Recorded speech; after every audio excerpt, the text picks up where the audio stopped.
There's a lot of facets to this morning's guest, but to chronicle it simply, he's always loved sports. When it comes to news and shopping, he's on the scene. But to top it all off, he's independent. Who is he? You'll meet him coming up next on Carolina People.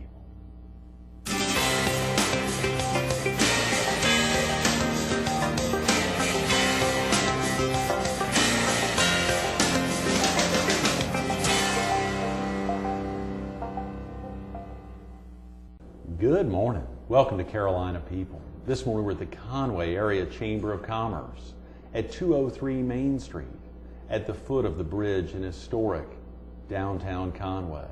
We're focused on improving production and printing, and we're visiting with Steve Robertson, the president of Waccamaw Publishers. Good morning, Steve. Well, very nice to be with you. Thank Exciting to get you in on a Wednesday morning. Well, I appreciate the invitation. Right here at the Conway Area Chamber of Commerce, they were kind enough to open it up a little early before things really get hopping for the day. And of course, Round the Fourth's getting close. Yes, it is, and we're excited. That's a big event for Conway. Oh, yeah, tremendous event. What about this lobby? I wish viewers could see, instead of looking at the two of us, could actually look up here on the ceiling and get a feel of this place. It is a tremendous facility. Oh, yeah. You know, I've visited a lot of cities during my travels, and I think Conway's chamber office is one of the nicest I've ever visited. Yeah. Yeah, really nice. It really has to be, and what a great location here. I guess you've probably crossed over this bridge a few times. Many times. Yeah. And spent a lot of time on the river, too. You know, is that right? The river is another great asset Conway has. A real gem. You know, residents here really enjoy it. Are there a lot of places up and down the river to launch? I mean, within the city of Conway, do folks go out a lot, whether on the weekends or during the week? I guess the most popular one would be the Conway Marina.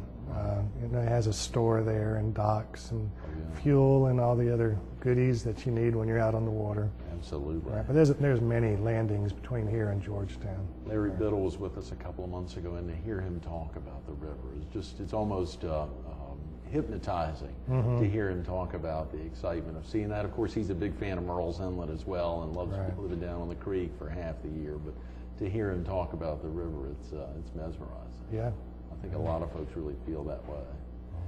Real quick about yourself, Steve. Are you originally from Conway? You've been here a long time, I know. I have. I moved to Conway around 1975. Before that, I had grown up in the Air Force. I'm a military brat and traveled all over the world, including 3 years in Japan at several bases over there. Is that right? Right. Came back to the South Carolina area to finish high school, and shortly after that, that's where I met my wife, Cheryl, from Marion County. Right. And wanted to put down roots. When the Myrtle Beach Sun-News first went from a tri-weekly to a daily publication, I came over to be their first sports editor. Is that right? Yeah, and I worked there a couple years, and then wanted to have a little bit more stable hours, so I moved over into the news department. Eventually came over to Conway and served several years as a reporter and editor of the Field and Herald newspaper. Which had been here for, I guess, maybe 100 years or so. Is that right? In Conway? Yeah. Wow. And it served the whole county, or principally just... Well, at one time, I'm sure that it was the dominant newspaper in Horry County.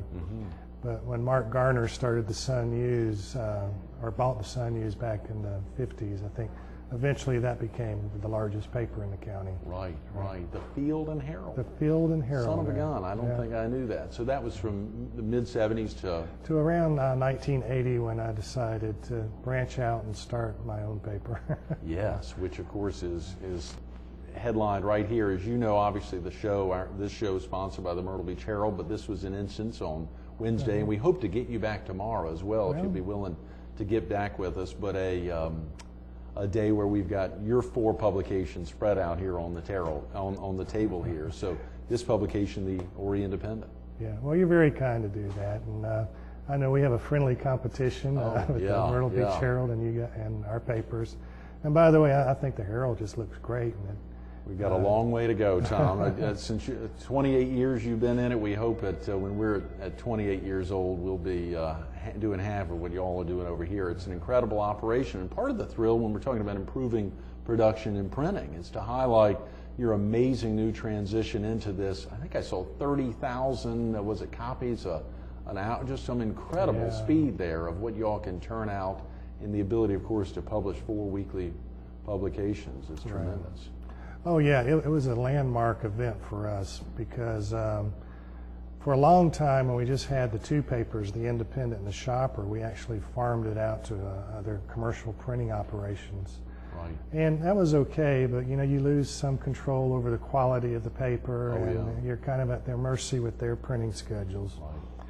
So back around 2000, we purchased an old existing press and moved it into our building over on North Main Street, and used that old press for many years, well, actually about 7 years. Right.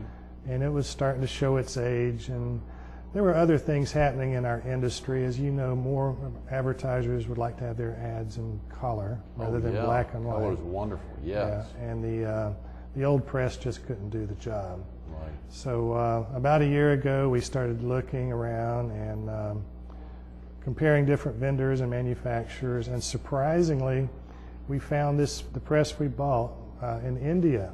Is that right, in India? It was actually manufactured in India. We placed the order, and in September of last year, we received those units and installed them, and we've been up and printing ever since. Wow, Steve. Well, the installation process is a significant one. I know you brought some great pictures, which we'll take a look at in a second. But that decision, of course, this is a big undertaking, both financially as well as timeline. When you actually place the order, it takes them quite a while to get the units ready to be able to ship over here. And when you speak of a group in India, I mean, they're producing for folks all over the world. Oh, yeah. I mean, yeah, one of the things we wanted to look at was we wanted to go with a company with a proven track record. Right. And this company is called Orient. And they've had over 4,000 installations since they began about 3 decades ago. Is that right? So they definitely know what they're doing, and they have a product that works well. And so we kind of did our due diligence and our homework and decided on that. We would love to have purchased the press from American manufacturers, but there's only a handful of them, and is that right? They can't compete with price. You know? Oh yeah. This is nearly $1 million investment. Wow. So we had to make our dollar stretch as far as we could. Yes, very definitely. And that is important to think about, a weekly publication, in this instance 4 publications, 3 and now 4 publications, making that kind of a commitment. It shows the real impact, the desire you all have to want to continue to make a real impact on the area, but that it takes some real dollars to make it happen. Oh, absolutely. But we do have high confidence that this area is going to continue to grow. True, you know, the economy's kind of in a downswing right now, but I think it's going to come back around. It will. And I think we're going to be strategically positioned to take advantage of that new growth. Some of the things we're looking at is maybe increasing the frequency of the Independent. Right. Also, we started a new paper, the Carolina Force Chronicle, which yes, I'd like to we talk love about it. later. Absolutely, yes. And it's just really taken off. Oh, yeah. And there's you know, other opportunities available to us that this press will allow us the ability to address. Right? Sure, sure. Well, of course, going back to the first one, the Orient Independent, what prompted you, and I think you mentioned Cheryl, you and Cheryl, to step out and do your own thing? Right. Well, as memory serves me well, and it's been about 28 years now. But, 1980, yeah. 1980. At the time, I'd always had a desire to own a newspaper and operate it the way I saw fit. Right. And that wasn't happening with the existing paper. It was owned by a large chain. Oh, really? The Field and Herald was? The Field and Herald. I was part of a group that included the Sun News and the State, and I think there was a couple of other papers, I can't remember. But I just didn't like working in that corporate environment.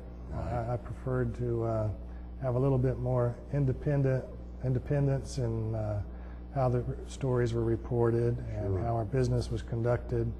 And I also am firmly convinced that a locally owned newspaper is more closely attuned to the community and can respond in a better way than a newspaper that's owned by a corporation located 2,000 miles away. Or 3,000 miles away. That's exactly Yeah. right. Yes, yes. Not to pick on our daily paper in the area owned by McClatchy, and of course I'm sure you weren't heading that way, but even in the PD area or up in southeastern North Carolina, those daily newspapers unfortunately don't have that ability, unlike the Post and Courier, which is Right. very responsive with local owners right there in Charleston. They continue to do things very creatively because they are locally owned and operated. Right.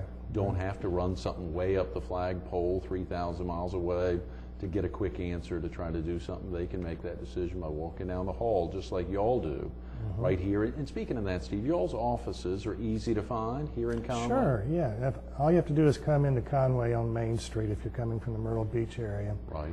And go straight through the downtown area, go about another 2 miles, and we're located near the Conway Post Office on the right-hand side of Main Street. Very easy to find. If a viewer was interested in learning more about the publications, is there a good phone number, or even if they get lost coming in to call, or even to a website for someone to visit? Sure. Our phone number is 248-6671. Right. And then we have a couple of websites, but the one I would recommend would be oriindependent.com. Okay. And yes. from there you can reach our other There are websites. links to the other 3 sites from there. Right. That's tremendous. Well, that's a great setup. And of course, websites are such a great way to communicate with people, getting up-to-date news on there, and obviously seeing what they can't touch and hold and feel. Surely we want them to touch and hold and feel. You can get a lot more out of it, like we see here on the table. But websites do provide a great connection. oriindependent.com. Yeah. Okay, right. great. You know, there's so many things to think about in that transition from one publication to a second publication, later a third, and now a fourth, and potentially fifth and sixth down the road. As you think through those steps, of course, you highlighted that it even earlier than y'all launching your own publication. What was it about? How did you become the sports editor? I'm just thinking about that there at the Sun News when it was, I guess it was a tri-weekly then. It was, well, it had just gone daily, Okay, it Greg. had just gone daily, Just right. gone daily. Actually, I started in high school as a stringer. Right. This is in Melbourne, Florida, and I wrote accounts for the little local daily newspaper there. Right. When I came back to South Carolina to attend college at Francis Marion, where I started, I worked with the Florence Morning News and their sports department. Is that right? Yeah. I always loved sports. And, Yeah. I didn't play them, but I like to report on them. And when the position came open in Myrtle Beach, I just kind of jumped on it.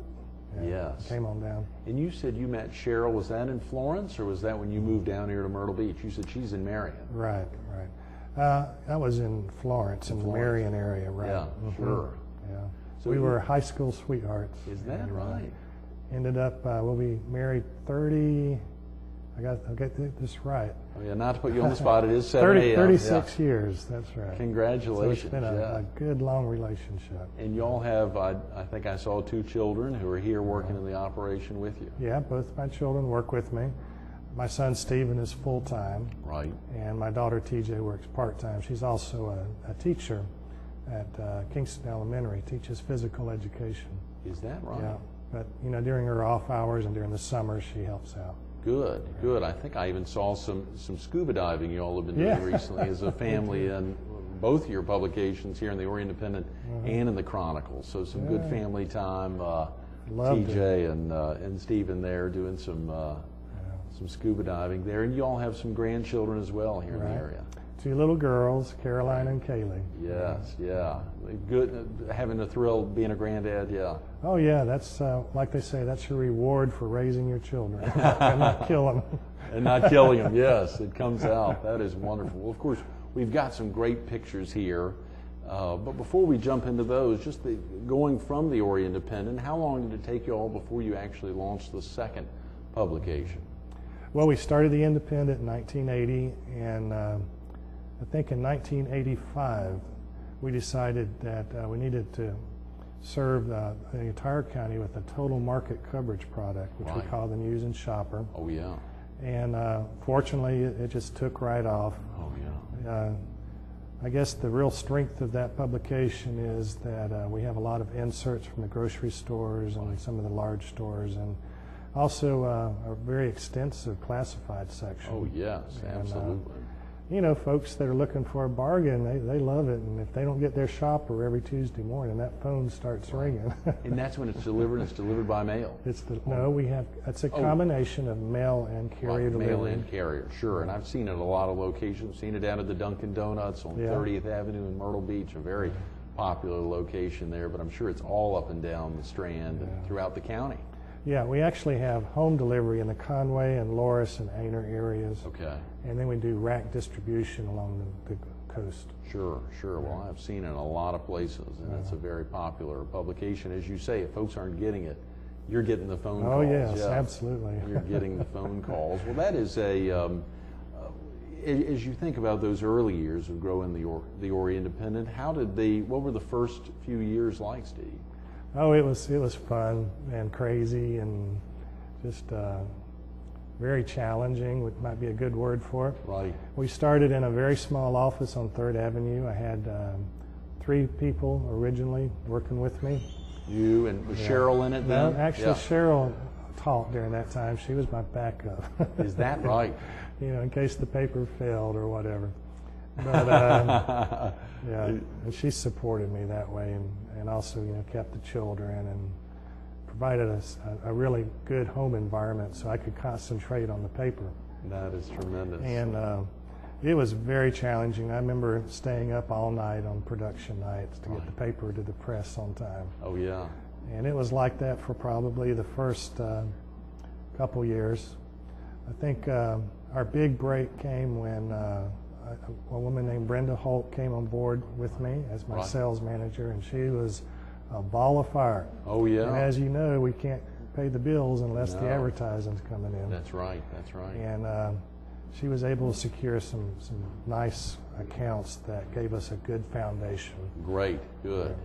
So I would definitely have to give Brenda a real pat on the pat for a lot of credit her, in the early days. Is she still here in the area? She is. She is. In fact, Brenda was our partner for a few years, and then later she wanted to go on with something else. And Cheryl and I ended up purchasing her interest in the paper. I think I saw that in '87 or '89. That's right. Yeah, which is tremendous. And Kathy Ropp, your editor, joined you all pretty early on. Was she out of the gate? Absolutely. Kathy was with me from the very start. Right. And she has been another mainstay of the paper. I just can't say enough about Kathy. She's a local girl. Right. She understands what's important to local people. Right. She is probably one of the top professionals, journalists in the state. In fact, she was named Journalist of the Year back around You better be careful. It's early, but not that early. Around 1990, and she became editor about the same time, and she really directs the entire news effort and does a wonderful job. That is tremendous. You know, you think about everyone. I'm sure you could spend 15 minutes talking about each person in the operation and the impact they have and how you just couldn't do without them. Right. You couldn't put the paper out. You couldn't get local news. Of course, I'm thinking about poor Robert Anderson, who has to report to a boss who had been a sports editor himself. That must be kind of tough on him. How long has Robert been with you? Robert's another one of my long timers. He probably been with me about 25 years, Is that 26. Right? Wow. Seems like they come and they stay, which is wonderful. That's a great testament to you and Cheryl. Yeah. Well, we think of ourselves as a family, not only Cheryl and I, but with our staff. Right. We're a small operation, and we're able to, keep it on a very friendly and cordial basis. That small operation, Steve. The little Weekly Herald here is a small operation. You guys are a big operation. I mean, small, still a family-owned operation, and surely nothing like some other publications around. But you all have really ramped up as you think about the 28 years, going from 3 people to, and of course, farming out the printing, to being able to control it on your own and actually take that in. But that requires some people to make that happen. Well, it does, and I know we had our company Christmas party, and we booked a room and invited everybody, and I said to myself, where did all these people come from? Yeah. We've probably got about a full-time staff of about 30 now. That's tremendous. Another 20 part-time people. Oh, yeah. So it's a very labor-intensive type industry, but you got to have the people and good people to get out a good product. Yes, very definitely. So we moved from the Orient Independent, obviously growing that over time and continuing to grow it, seeing more sections come on as you point out, and it's so important that people understand advertising has to come, helping small businesses and large businesses grow. You're just one small business helping other businesses grow, and it's a great vehicle as people tune into the newspaper there to see how it changes their lives. But as you think about it growing, opening the door to the News and Shopper here, and then later you all purchased, I believe, I may be fast forwarding too far, but a publication, a very popular one in Laura's. Right. The Laura's scene was started by Ricky Hardy. Right. And he and his wife, Marty, operated the paper for a long time. Is that right? But in '97, he was ready to go on to something different, and he offered me the paper. At the time, it was a tabloid, which is a half-size newspaper. Okay. We went in there and made a regular broadsheet size paper, and put in a full-time editor and full-time advertising salesperson, and that paper has really prospered. Last couple of years, it's been recognized as the best newspaper for its size in the entire state. Statewide, I know, absolutely. In its circulation category, I think it has really hit some home runs there. Yeah. And that's in large part due to Michael Smith, who has subsequently become editor of the Carolina Forest paper. Absolutely, the Chronicle, which is really coming off. I'm thinking about those years that end with a 87, when you and Cheryl were able to buy out your partners, and grow that in '97, buying the scene there, and in 2007, launching the Carolina Forest Chronicle and getting the new press. It looks like that Lucky 7 is really working well in the Robertson household. Well, that's an interesting observation. I hadn't thought about it. Absolutely, and I wish we had 7 minutes, but we only have 3 minutes. So let's go into talking a little bit about some of these photos here and just that transition, the big opportunity of. I see one of the first shots here is a shot of one of the units or some of the units being delivered here for the new Orient printing press, and just explain to viewers how it's, if you can give a little sense of how it's put together. Sure. Well, a printing press consists of printing units. Okay. Each unit can print up to 4 pages of a newspaper at one time. What we ended up doing was purchasing 4 units that can print black and white or 1 color each. Plus what we call a 4-high. That's 4 units stacked right on top of each other. And it's able to print process color, which is full color, on both sides of the newspaper page at one time. So actually what we had was 8 units to install. Wow. Yeah. They came in containers from India around September, in 2 big containers, and it took about a month. Oh, come on, Steve. It took a whole month. The Indian company we purchased the press from sent some technicians over to help with the installation. Great. And it did. It took us a month to get it up, get it in position. Alignment is extremely important with these presses because even a thousandth of an inch can make a difference. Yes, yes. So it was a very tedious, time-consuming job. And then, of course, we had to do startup operations and make sure that all the parts were moving correctly. So we really didn't get our first newspapers off the press until around, I guess, the middle of September. Okay. And ever since then, it's been a learning process. And but now I think the kinks have been worked out, and we're printing a lot of newspapers. Oh yeah. Just so viewers have a feeling, we've got less than a minute, and so we probably ought to get into this tomorrow. But as you think through what all, just the nuts and bolts of what all has to happen for a piece to come out and for it to get in the hands of readers there, but to think through those steps there, you've got to buy a lot of materials and buying ink and supplying that. It's a very It's a very big deal, Steve. We'll have to get into that a little bit tomorrow. Would you be willing to come back and be with us here at the Chamber? I'd love to. Thank you for the invitation. Absolutely, Steve. Okay. Thanks so much for coming in. All right. Stay tuned. A little more of Steve Robertson, the president of Waccamaw Publishers, coming up next. If you've been sitting with us the last 30 minutes, you got to hear the thrill about launching a new publication, launching a new newspaper back in 1980, launching another publication in 85, buying a publication in the late 90s, getting a big new printing press just last year in 2007. Do you want to hear about launching, birthing an entirely new publication in 2007? You got to come back tomorrow. Do you want to hear about some of the difference between free and paid circulation? You got to come back and be with us tomorrow. What about the shrinking newspaper? Does that get you interested? It sure gets me interested. You got to come back and hear it from Steve Robertson. Be with us tomorrow on Carolina People. Steve, thanks so much for being with us this morning. My pleasure. Absolutely.